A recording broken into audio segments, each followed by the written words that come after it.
Ang una nating pag-uusapan ay patungkol po dito 'no, kay Boyeng Rimulya, hala.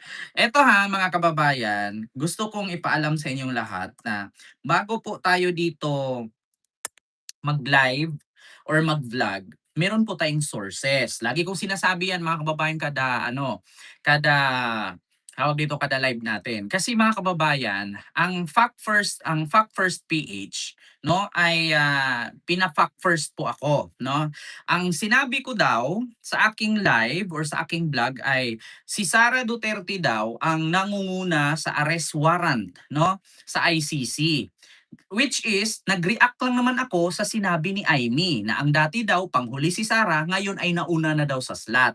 Ngayon, ang sinabi ng Fact First PH, ako daw ay fake news. So, paano ako naging fake news? Si Aimee nga ang nagsabi. 'Di ba? Nag-react lang naman tayo sa sinabi ni Aimee Marcos na dati daw si Sara panghuli sa listahan, ngayon daw ay inuna na according daw sa kanyang nalaman. So nag-react tayo. Ngayon mga kababayan, ako tuloy naging fake news. Samantalang si Aimee Marcos naman ang may sabi. Oh, baka naman sasabihin na naman ng Fact First PH na fake news na naman si Ken Garcia kasi sabi ni Aimee na isang katerba pa ang kaso ni Sara, talagang makakasuhan talaga to at hindi talaga makakaligtas kung may pananagutan man, 'di ba?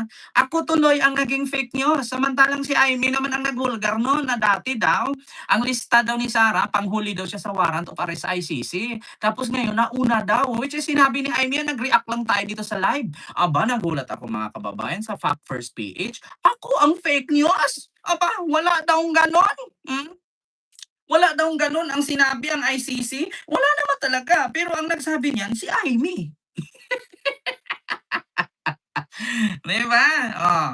So, yun po, mga kababayan. Oh. So, ngayon, eto na nga. Hala ka, patay ka din ha. Oh, eto na. Alam nyo, sa totoo lang, Fact First PH, no? Palibhasa kasi may views ako noon. Si Aimee kasi walang naniniwala, 'di ba? Oh, so ako na tuloy naging fake news, putang inang 'yan. Nag-react lang naman tayo. Kaya nga, 'di ba mga kababayan, bago tayo dito mag-live or mag-react, 'di ba? Sabi ko nga sa inyo, meron tayong mga sources, yung mga mainstream media, ABS-CBN, TV5, GMA, at saka CNN, at kung ano-anong mga media network kasi nga hindi naman yun sila basta-basta maglabas kung fake news, 'di ba? A face of sky, hello po sa iyo diyan. So ngayon, mga kababayan, eto na nga. Iparinig ko sa inyo ha.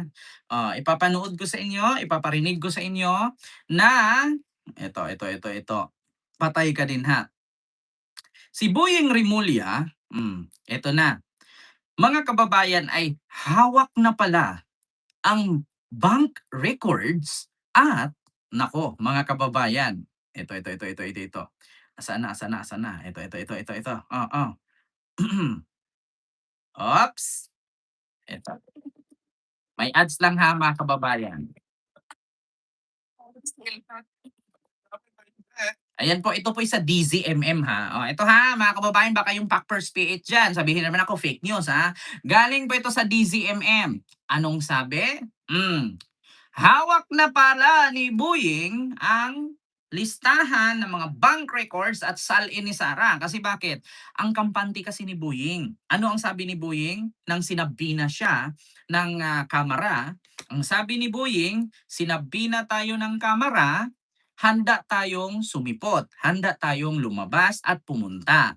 Kasi daw, si Boying lang naman ang may hawak sa salin ng presidente, vice-presidente, at ng mga politisyan. So dapat si Boying ang isa sa bina para i-present ni Boying ang salin, bank records, bank accounts ni Sara Duterte sa Congress dito sa kanyang impeachment. So ngayon mga kababayan, ito po ay mula sa DZMM na which is in-interview po ng DZMM si Attorney Jesus Palsis na siya mismo ang nagsabi na possibility hawak na ni Boying at alam na ni Boying kung ilan, magkano at saan-saan galing ang mga perang pumasok sa bank account ni Sara. Bakit? Kasi kampante na si Boying eh. 'Di ba? Sinanigan sila po. Ito. Oh.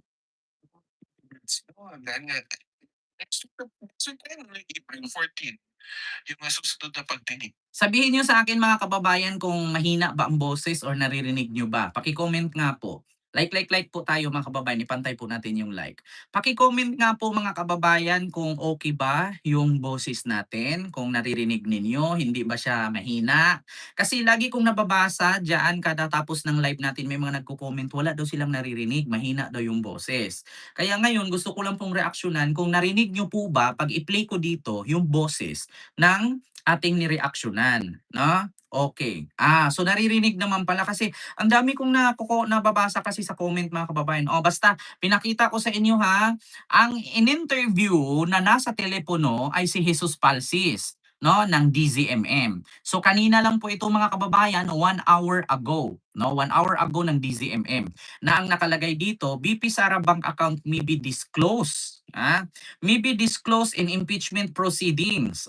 So sabi dito, ayan. So bank accounts ni VP Sara posibleng mapag-usapan sa impeachment proceeding kasunod ng nakatakdang pagharap ni Ombudsman Boying Rimulya sa pagdinig ayon sa political analyst na si Jesus Palsis.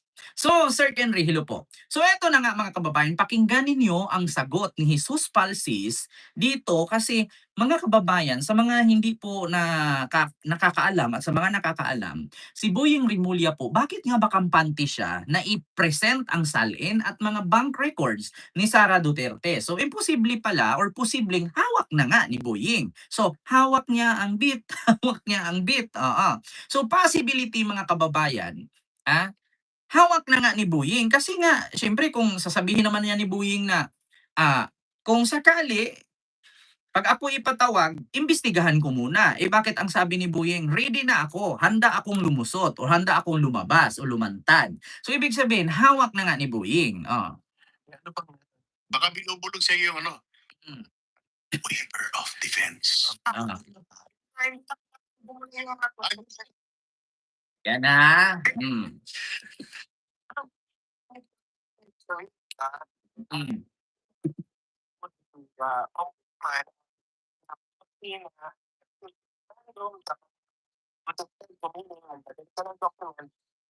Talent of the Vice President uh, work or he does testify about the documents or the talents that he do.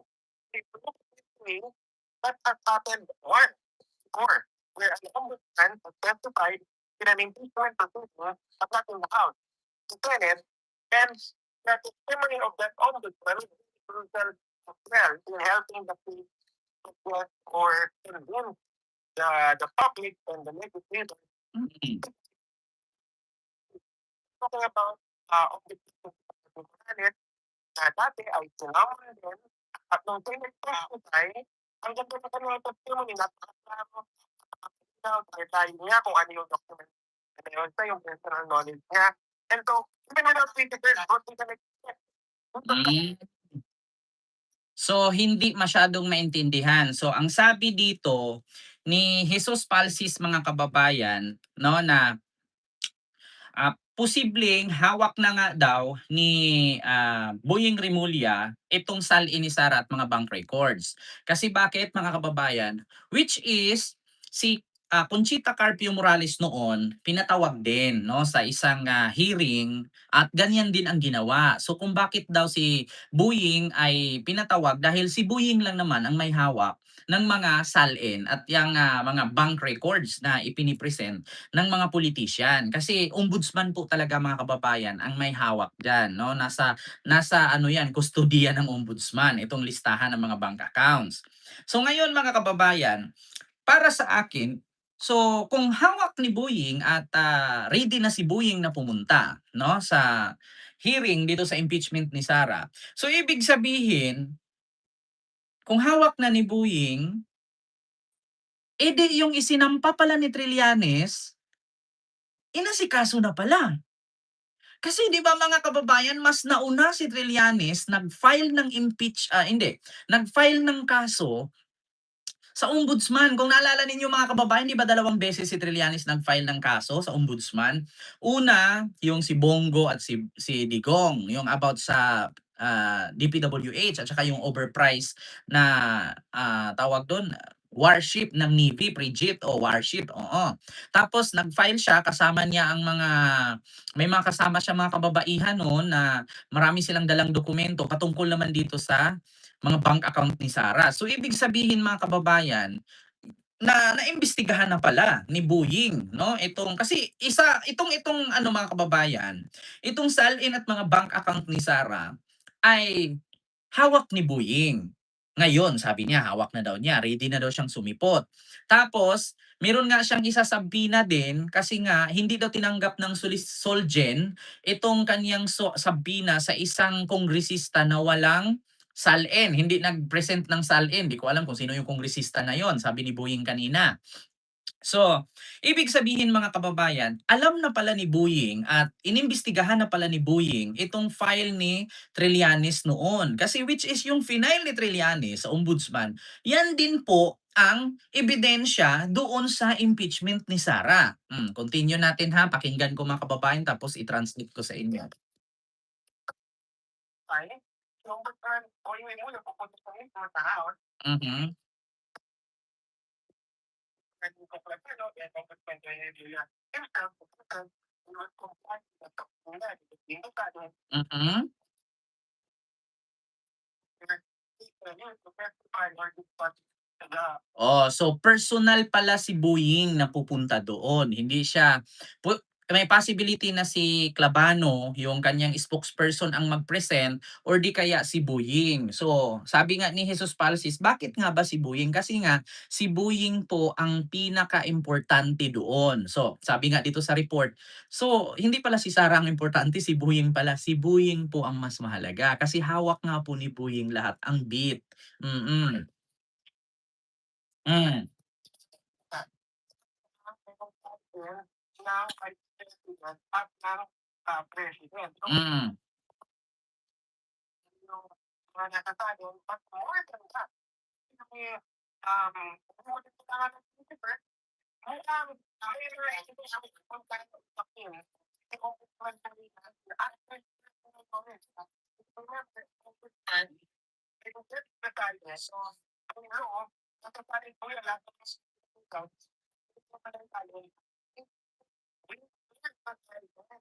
to allow the ombudsman to estimate or formula or interview Oh, so ibig sabihin pala mga kababayan, sabi ni Jesus Palsis, once kasi na si Boying ay pupunta sa Congress at i-present itong salin ni Sara, so ibig sabihin pumirma na si Sarah dito sa bank waiver. Kasi mga kababayan, hindi naman po basta-basta si Boying makakuha ng kopya dito sa salin ni Sarah kung hindi si Sarah pumayag. So ibig sabihin mga kababayan, pumirma nga pala si Sarah. So ibig sabihin, sa madaling salita, alam na pala ni Boying. Hawak na pala ni Boying Rimulya. Naku, patay ka din ha. Kasi mga kababayan, pasensya po kayo kung hindi po niyo masyadong naintindihan. Sabi ni Attorney Jesus Palsis, 'no, bago daw po kasi daw makuha ni Boying itong kopya ng SALN, ibig sabihin pumayag si Sarah na kunin ni Boying. So ibig sabihin pumirma si Sarah. So ngayon mga kababayan, ano nga bang laman ng SALN? Ang laman po ng SALN mga kababayan or ibig sabihin ng SALN, no? Ito po yung liabilities, asset and ang kanyang mga negosyo, ari-arian, yung kita, yung pera sa bangko. So sa madaling salita mga kababayan, kung hawak na ni Boying ang salin at bank records, ibig sabihin, 'di ba? Ibig sabihin, pumirma na si Sarah, pumayag na siya. So sa madaling salita, alam na ni Boying lahat. Hala, siguro ayaw Diyos ko. Ganito kasi mga kababayan, ako nga, 'di ba sabi ko nga sa inyo, hindi ako nagfi-feeling ano dito, hindi ako nagfi-feeling dito na may alam, untouchable, 'di ba merong nagsasabing untouchable ako, nagfi-feeling daw may alam, magfi-feeling magaling. Hindi po sa gano'n. Kasi mga kababayan, siyempre meron din tayong mga katsismisan na nasa taas, na hindi sa baba at paikot-ikot pa. So ngayon mga kababayan, Ang ginawa ni Boying, alam na pala ni Boying kung tutuusin. Hindi ko sinabing alam na alam niya ha. Eto may doubt lang ako. So possibly, may possible, alam na ni Boying ang ilan ang pera ni Sarah, saan galing ang pera ni Sarah, at sino ang mga nagde-deposit diyan sa bank account ni Sarah. Kasi bakit mga kababayan? Pumayag si Sarah eh. At saka, karapatan po ni Boying na hingian sila ng mga bank record mga kababayan kasi trabaho po ni Boying. May alam na si Boying kumbaga. Oh, alam na nga, Ma'am Ashley Kate. Tapos ang nangyari dito, ayaw lang siguro ni Boying magsabi na, "Oo, galing sa drug lord itong perang ito, galing sa pogo itong pera na 'to." Kasi nga, siyempre ayaw niyang pangunahan kasi under processing 'yan, under investigation, may hihiring pa kasi. Dito natin 'yan malalaman mga kababayan sa April 14. Naku po, patay ka din. Ala. Kaabang-abang ito mga kababayan sa April 14. Kaabang-abang. Anong petsa na ngayon? Anong petsa na? April 6, Monday. 6, 7, 8, 9, 10, 11, 12, 13, 14, 15. 9 days na lang. Mapanuri Vlog ang kina Minda Valdez. So 9 days na lang ang hihintayin natin mga kababayan. Sir Jerisel Puno Hilo po. So ibig sabihin, alam na nga ni Boying. Kaya pala, mga kababayan, ganito ang gusto ko naririnig yung totoo. 'Di ba? Kaya nga, ang sabi ni Boying, iinit ang tag-init. Yari ng idol ng panatikong kulto. Baka nakausap na ni Boying si Madriaga kaya kampante. Oo, 'di ba ang sabi nga ni Clabano, 'di ba yung spokesperson ni Boying na kahit si Madriaga puwede din nilang tanungin, puwede nilang interviewin personal. Pero hindi sila makipagsabayan. Actually, uunahan daw nila si Madriagang interviewin bago ito mag-present sa Congress dito sa impeachment hearing. So, ngayon mga kababayan, ibig sabihin, kung naalala niyo mga kababayan, pinasa pa naman ng abogado ni Madriaga kay Boyeng Rimulya itong affidavit niya. So ibig sabihin, alam na lahat ni Boyeng. May doubt ako ha. So ibig sabihin, alam na pala ni Boyeng. Naku mga kababayan. Ito. Puntahan natin ha. Puntahan natin mga kababayan. No, puntahan natin dito sa balita. Itong isa pa, may isa pa dito mga kababayan eh. So kung alam ito ni Boying, may possibility na naimbestigahan na din pala.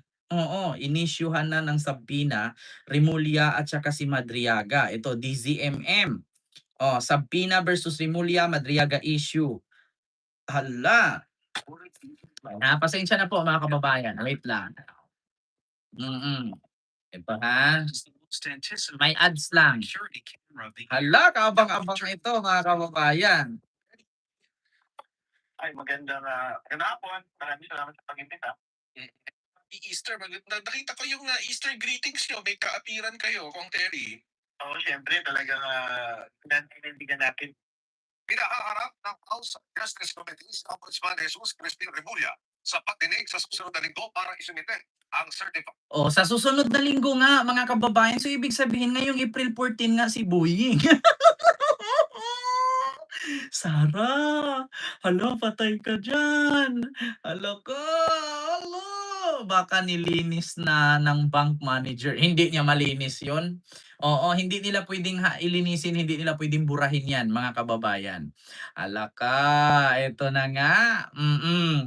Ah, eto mga kababayan, pinahaharap. Ito Ombudsman Jesus Crispin Remulla sa pagdinig sa susunod na linggo para isumite ang certified true copies ng SAL-ED. Hmm. Diyan si Remulla pero nagpatarin sa kapa kung ito sasagutin ang ipinag sa pita. Hala. Ipinatatawag ng House Justice Committee si Ombudsman Jesus Crispin Remulla kaugnay ng impeachment proceedings laban kay Vice President Sara Duterte. Pinanapirma ni House Speaker Boji D, House Justice Committee Chair Jervil Luistro at House Secretary General Cheloy Garafil Hala. sa pagdinig ng komite sa April 14 para April 14! Kaya pala mga kababayan natataranta na si Piatos, hala, sa April 14. Oh, so ibig sabihin mga kababayan, kung haharap si Boying sa April 14, so hindi kinatigan ng Supreme Court ang petisyon na TRO ng mga abogado. Ay, eto pala mga kababayan, eto ha, correct me if I'm wrong ha, bago natin ituloy itong balitang ito. Correct me if I'm wrong. According kasi sa narinig ko mga kababayan na reaksyon ng mga abogado, kung naalala ninyo, 'di ba tumakbo sila Torion, no? Si Torion, tumakbo sila doon sa Supreme Court, nag-file ng TRO para ipatigil daw itong impeachment hearing or mini hearing daw na di umano dito sa Kongreso.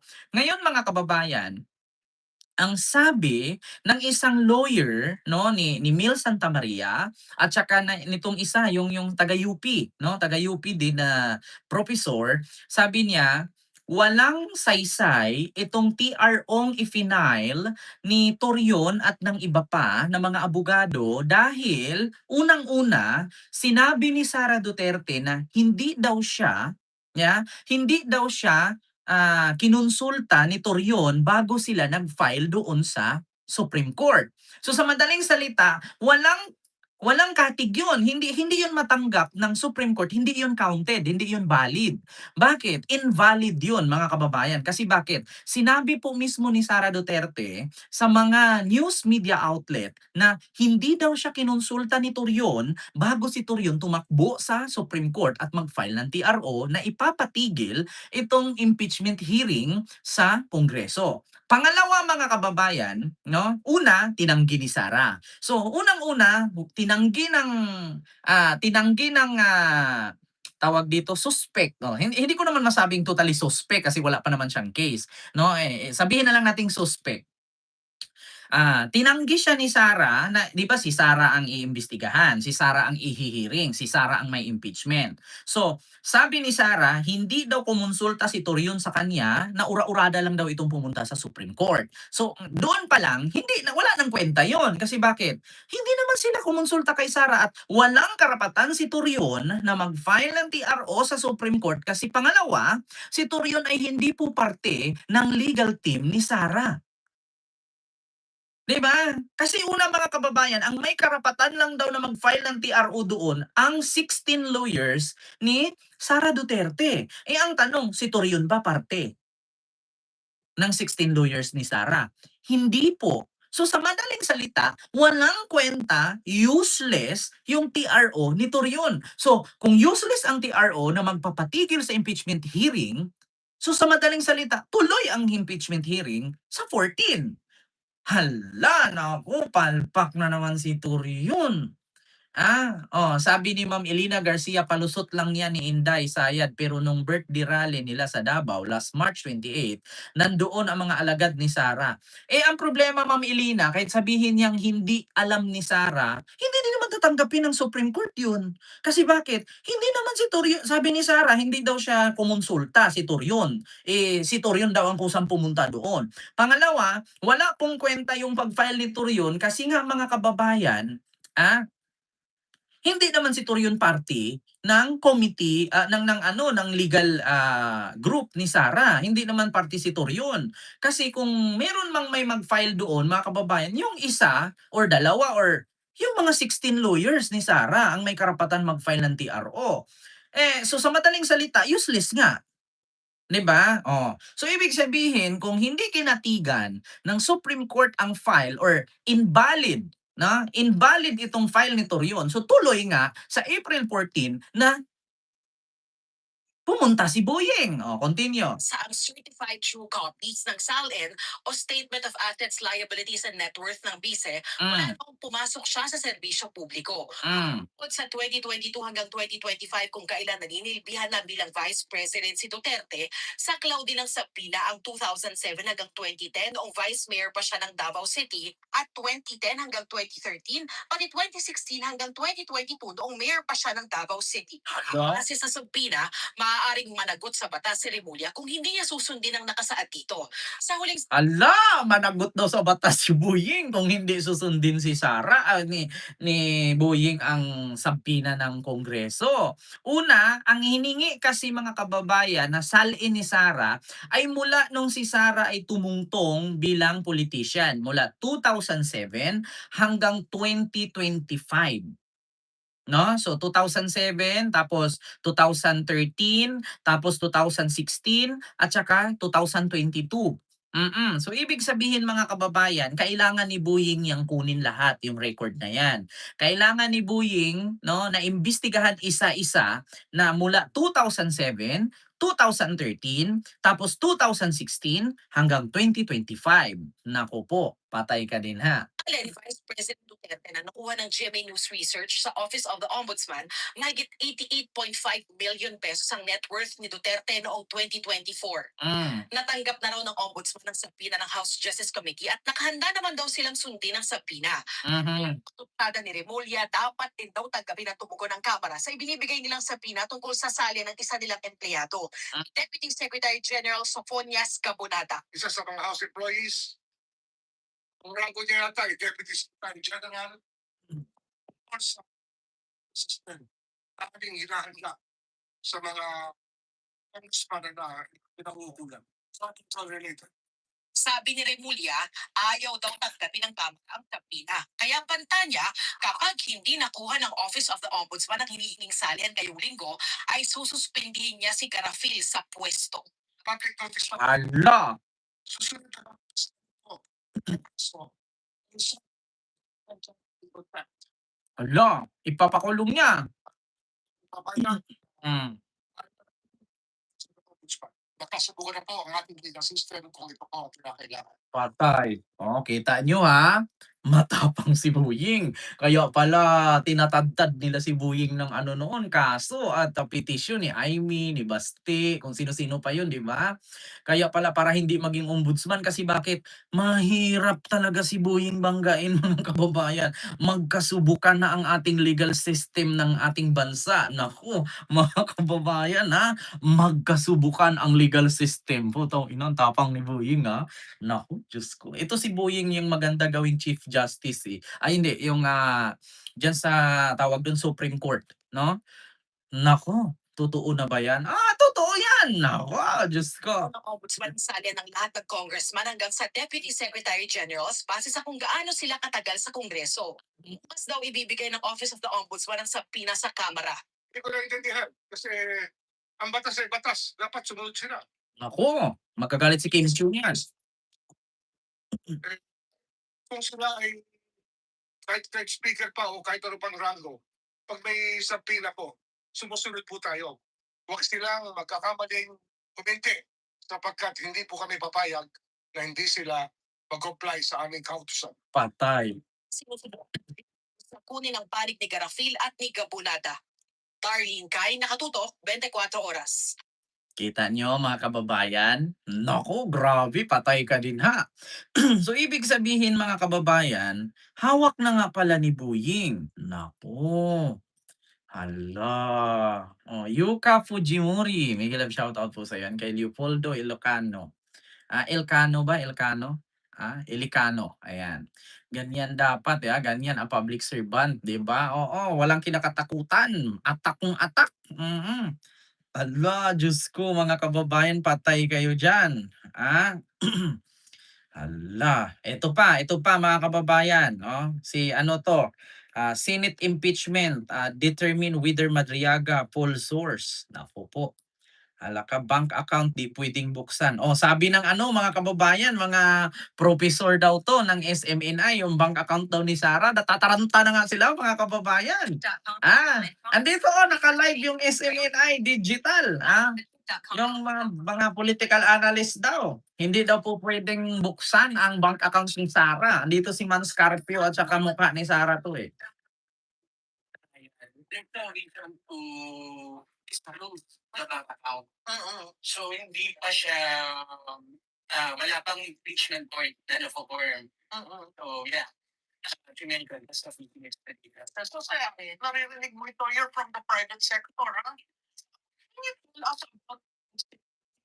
Oh, 'di ba? Oh, ito si Gaspa, ano 'to? Gasparentrina. Oh, kumusta ka po, ma'am? Buti, tinawag mo pang parent yung sarili mo, eh, bobo ka naman, 'di ba? Oh, wag ka mag-comment diyan, ma'am, ng ano, kung wala kang kumpletong balang dala, ma'am, matatalo ka sa'kin. Hindi ka mananalo sa'kin, ma'am, Sabihin mo man sa akin na hilaw ang tawa ko, alangan naman iiyak ako dito.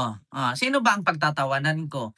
Itong balita na ang idol mong si Sarang Magnanakaw ay makukulong na? Huwag kayong basta-bastang sumugod dito mga DDS, 'no? Kasi sa totoo lang, kung hilaw man ang tawa ko, kung totoo man ang tawa ko, problema ko na 'yun, 'di ba? Kayo nga pinoproblema niyo yung problema ni Sarah, hindi naman kayo kamag-anak, 'di ba? Oh, okey lang sana kung magpoproblema kayo kung vlogger kayo. Eh, kung nanonood ka lang at supporter ka lang din ni Sarah tapos bobo ka naman, huwag ka na mag-react, Diyos ko. Hindi ka mananalo sa akin. Continue. Hmm, hmm, mhm. Pinangalan yung toxic kasi daw, ang rational behind the law is state or the government wants to ask the people to trust the banking system. So, gusto nila yung mga pera natin, instead ay nalagay natin sa bahay. Meron daw sabing gano'n, meron daw batas ang Bank Secrecy Law. Meron nga namang ito, gusto kong i-explain mga kababayan kasi sabi dito sa SMNI News, 'no, merong mga political analyst na nagsabi na meron daw batas ang bangko na bawal daw buksan basta-basta ang mga bank accounts ng bawat Pilipino or bawat customer nila kasi nasa batas daw 'yan para mga personal ay ano daw 'yan, mga credentials, mga credentials, yung mga account 'no, personal account daw 'yan. So, kailangan nakaano daw 'yan mga kababayan, confidential, hindi daw puwedeng malaman. Totoo naman, kahit sino po sa atin dito na may mga bank account, bawal po talaga 'yan na buksan ng walang pahintulot sa may-ari. Ang problema, ito po ang example ko, lalong-lalo na may mga DDS na nanonood sa akin diyan na mga bobo, yung mga DDS na bobong nanonood sa akin. Kasi 'yan ang laging itatak nila sa isipan na, bakit nila bubuksan ang bank account ni Sarah, meron naman tayong batas sa Pilipinas na kapag ka bank account mo ay bawal malaman. Kasi 'di ba ganito mga kababayan, example ko sa inyo. Halimbawa, meron akong alahas. Yung alahas ko ninakaw ng kapatid ko. Ito yung alahas ko ninakaw ng kapatid ko. Ngayon sinangla niya sa pawn shop. Pagdating sa pawn shop, nasangla na niya, hawak na ng pawn shop. So ngayon, pupunta ako ngayon ng pawn shop kasi alamin ko kung meron bang alahas dito na isinangla ni ganito, ni ganyan. Alam niyo ang sabihin ng pawn shop? Wala po. Hindi po kami pwedeng magsabi niyan. Which is ganyan din ang bangko. Kung halimbawa ako si Kent Garcia, nakabili ako ng sports car tapos pupunta si Tio Moreno ngayon sa bangko. Bakit may ganitong pera si Kent? Bakit siya nakabili ng ganyan? Saan galing ang pera niya? May rights ba si Tio? Wala po. Pero kung katulad kay Sara Duterte, si Sara po kasi ay under the impeachment. No? Under the impeachment. So pag sinabi nating under the impeachment, diyan na magsasama-sama lahat ng sangay ng gobyerno, isa diyan ang AMLAC. Ang AMLAC lang po ang may karapatan na pumunta sa bangko, i-check ang record ni Sarah. Pero kung ang natural na tao na naghusga sa kanya katulad sa akin, wala po akong karapatan na, "Hoy bangko, buksan mo yan, tignan ko kung magkano yung pera ni Sarah." Wala tayong ganun. Wala tayong karapatan nun. AMLAC lang ang may karapatan. Ngayon, ang sabi kasi dito sa SMNI kasama ni Malutikia, ito sabi niya, meron daw batas ang bangko na hindi basta-bastang buksan. Totoo naman talaga na hindi bastang buksan. Pero kung ang AMLAC na nangangasiwa sa bawat kilos ng pera at bawat pera ng bawat Pilipino, may karapatan ng AMLAC buksan yan. Kasi manghihimasok na dyan yung AMLAC eh. 'Di ba? Nanghihimasok na ang AMLAC. Ang trabaho ng AMLAC kasi, sila po ang may power na buksan. At saka mga kababayan, natural po na buksan ng AMLAC yan kasi si Sarah may reklamo. 'Di ba? Kahit isa sa atin, kung may magreklamo, pupunta ka sa AMLAC, ireklamo mo, bubuksan yan. Ang problema, anong rason kung bakit mo siya inireklamo? Isa kasi yan, katulad niyan, Sabi ng mga DDS, kung si Sara Duterte daw, 125 million lang, finailan ng impeachment. Bakit daw si PBBM hindi finailan ng impeachment? 4 billion naman daw ang confidential fund ni PBBM. So ngayon, pwede mo namang filean ng impeachment si PBBM, no? Kasi may 4 billion siya. Ang problema, anong rason? Dahil ba sa meron siyang 4 billion na confidential fund kaya siya i-filean mo ng impeachment? Hindi po yun tatanggapin ng Kongreso, Senado at ng Supreme Court, mga kababayan, yung i-file mo kasi may 4 billion siya. Mag-file ka lang doon kung meron kang nakita na mali ang paggamit niya. Kay Sara ba may mali ba sa paggamit ng pera ni Sara sa confidential? Meron ba o wala? Meron po. Magkano po ba? Mahalos lahat po ng confidential fund niya ay maanomalya po. Unang-una, yung mga resibo peke ang pangalan. Walang birth certificate, walang death certificate, walang marriage contract, walang address, walang katawan, espiritu lang. So ngayon, may karapatan po ang mga kapwa niya politician na mag-file ng impeachment. Kasi bakit? May something hinabubutasan siya eh. Kay PBBM pa, may nakita ka ba na mali ang paggamit niya? Wala. Oh, so paano ka mag-file ng impeachment? 'Di ba? Oh, 'yan mga DDS pakinggan ninyo. Kay Sara kasi nabubutasan siya, ang dami. Una, sino si Mary Grace Piatos? Pangalawa, sino si Kokoy Villaamil, Dudong Bungal, Dudong Barok, Jugs de Luga, Jugs de Asim, anak ng Pateteng, na sino 'yan? Meron pang Realme 8, meron pang Mary Grace Piatos, meron pang Nova, Uwishi, Nagaraya. Sino 'yan? Yung mga chichirya 'yan eh. 'Di ba? Kay PBBM wala kang makita, kaya wala kang mabutas. Kay Sara kasi, ang dami kasing butas. Ang butas niya, saan niya ginastos ang 125 million kung ba't naubos niya in just 11 days? At bakit nagsabi sila na nagbigay sila ng 15 million sa military, samantalang ang sabi ng military, wala naman kaming natanggap, pineke nga nila yung resibo namin eh. 'Di ba? Yung palang butas na yun eh. Piniki ni Sara ang resibo ng military. Nagbigay daw siya 15 million doon, samantalang sabi ng military, wala naman kaming natanggap. Ah, yun pa lang puwede ka ng mag-file ng impeachment dun kung bakit mo ginamit yung confidential fund mo na ibigay mo sa military, tapos pagdating sa military wala naman pala. Hmm, 'di ba? O kay PBBM, ni minsan ba si PBBM nagbigay sa military ng confidential fund niya na ganito ang halaga? Wala. Oh. 'Di ba? Puro kasi espiritu si Sara, oo, Espiritu Santa, animal, 'di ba? Mm, 'yun yung totoo. Ano daw sabi ni Gaspar, walang makita, paano yung flood control, involved siya doon. Ayan na naman tayo sa flood control, involved siya doon. Sige, sabihin natin si PBBM involved sa flood control. Tanong ko lang, anong taon ba? Anong taon yung flood control na involved si PBBM? Yung project ni Digong na 2021 matatapos, tapos kay PBBM isisi na hanggang ngayon hindi pa tapos? Yung project ni Digong na kalsada na bumigay na dapat matapos 2022, tapos kay PBBM na bisto, si PBBM na may kasalanan, ganun ba? Ganun ba involved siya sa flood control? Kung involved si PBBM sa flood control, ba't hindi niyo i-file ng kaso? Ba't hindi niyo gamitin yung pagka-involved niya sa flood control para impeach niyo siya? 'Di ba? Ito mga DDS ha, maraming lawyer diyan sa DDS. Kung involved si PBBM diyan sa flood control, nakawan sa flood control, bakit hindi niyo gamitin 'yan para gawin yung pang-impeach sa kanya? 'Di ba? Ang daming lawyer diyan, 'di ba? Ipunin niyo lahat ng ebidensya na involved si PBBM sa flood control ta's i-file niyo impeachment. Bakit ni isa wala? 'Di ba? Bakit ni isa walang nagreklamo? Asan yung patunay na involved siya? Kinaso niyo ba, i-file niyo ba? 'Di ba?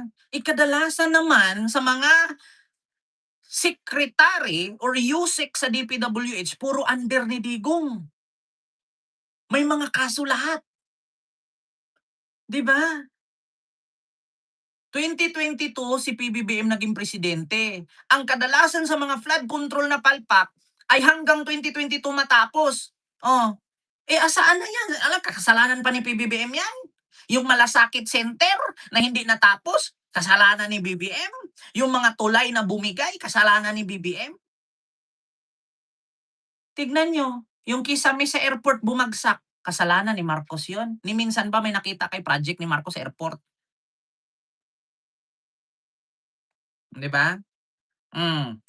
Flood control kayo ng flood control. Tapos paghanapan kayo ng ebidensya at i-file niyo kay Marcos, wala kayong ma-file. Kasi bakit? Halos lahat sa administrasyon pa ni Digong. Ilang kalsada na nakalagay bilyon ang halaga pero walang naitayo. 'Di ba? So yun ang patunay mga kababayan. Walang magawa si Sara. Mabubuksan talaga yung bank account niya. Yun lang yun. Alam niyo mga DDS na nanonood sa akin ngayon, isa lang masasabi ko sa inyo ha. Kung talagang si Sara walang tinago, walang tinatago, hayaan niya buksan yung bank account niya. So kung hindi niya pabubuksan, ibig sabihin may tinatago siya. Ganun lang kasimple. O ako, pagbintangan ako nagnakaw, di kalkalin mo kung ano ninakaw ko diyan. 'Pag may makita ka, kulong mo ko. Kung wala kang makita, tapos. Bakit si Sarah ayaw pumayag? May pahamon-hamon pa, "I want bloodbath, I want bloodbath." Tanginang bloodbath, mukha mo galapad lang yung naong, "I want bloodbath talaga, eh. Yung impeachment ko bloodbath, eh." Tapos ngayon ayaw mo pa buksan yung bank account mo? Asan yung bloodbath na sinasabi mo, tangina mo ka?